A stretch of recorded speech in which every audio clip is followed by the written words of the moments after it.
Medical affairs has transformed over the last 10 years, which I've experienced personally. But now we need to look forward to the next 10 years and what our expectations can be. There's some huge changes in terms of the skill sets needed in medical affairs professionals, the type of value that we're communicating, as well as the collaborations that we have. And this comes because of the new data sets that we're working with. There's huge data sets that we need to look at: advanced technologies, artificial intelligence, machine learning, all of these things that are very little understood by our industry now, that we have to embrace in order to get the best value for personalized healthcare in the future. So that's a huge change.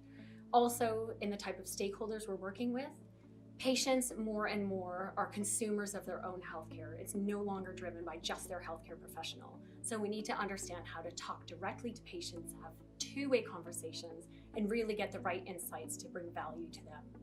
As well as the stakeholders we're working with internally as an industry, collaboration with commercial teams, health economics teams, policy and access teams, patient advocacy. All of these groups are so important to an integrated landscape. So we're all working together for a common goal of understanding the tangible medical value to patients from medical affairs.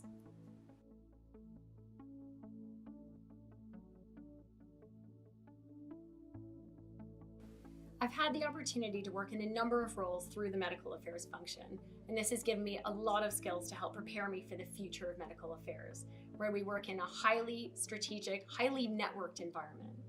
And the skill sets are changing for the future of medical affairs as well.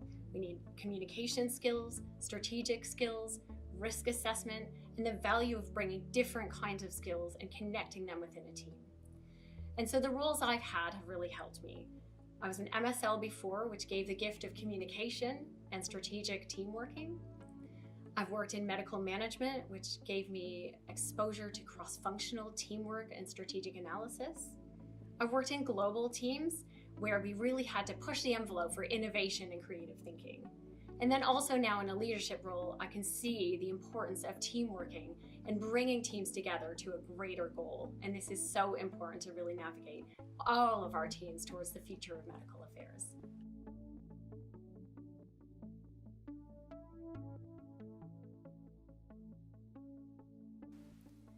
Alignment between the medical and commercial sales field force is vital to really meet the needs of our customers and patients.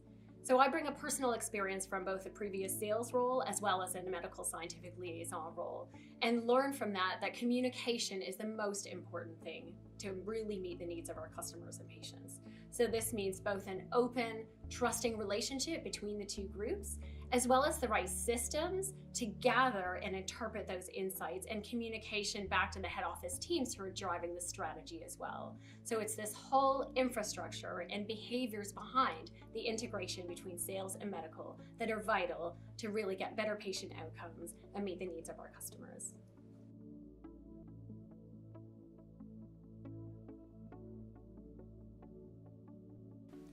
For medical scientific liaison, it's more and more important to be exploring the true needs of our healthcare professionals, and therefore a different set of skills are needed above and beyond just transmission of scientific data and scientific communication. So we need to teach our MSLs how to explore with questioning techniques to really dive deep into the why a customer is saying one thing or another, and what's important to them and what's important to their patients. So this is a vital change in the way that we're training our MSLs in their communication techniques with our customers.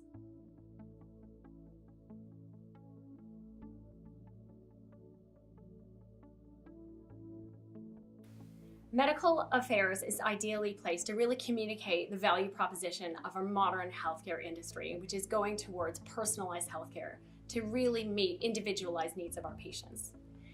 In order to achieve that ambitious goal, there really has to be a trust in industry from healthcare professionals and patients, as well as a trust for our caretaking of the valuable data and our abilities to analyze and interpret that data in new and innovative ways. And that way we can really demonstrate value when we show we have a common goal of this personalized healthcare with both patients and industry together.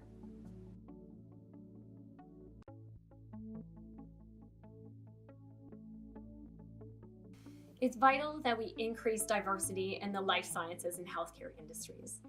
And that means we have to provide an environment that's flexible, and we have a diverse way of hiring that takes from different kinds of backgrounds and environments and includes it into our healthcare and life sciences industry.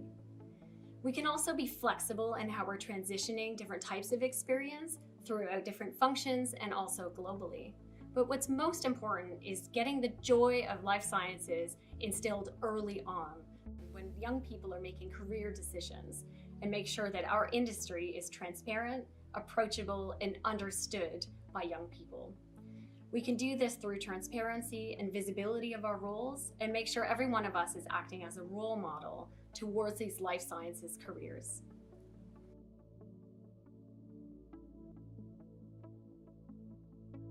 Working at Roche, we really value people bringing their authentic selves to work, because that way we can match up their passion towards the jobs that they can make the biggest difference. So we want people to come to be absolutely themselves, and we want our leaders to be absolutely authentic in the way we're encouraging the diversity and interpretation from many different viewpoints, and that's the only way we'll really meet our ambitious goals as a company.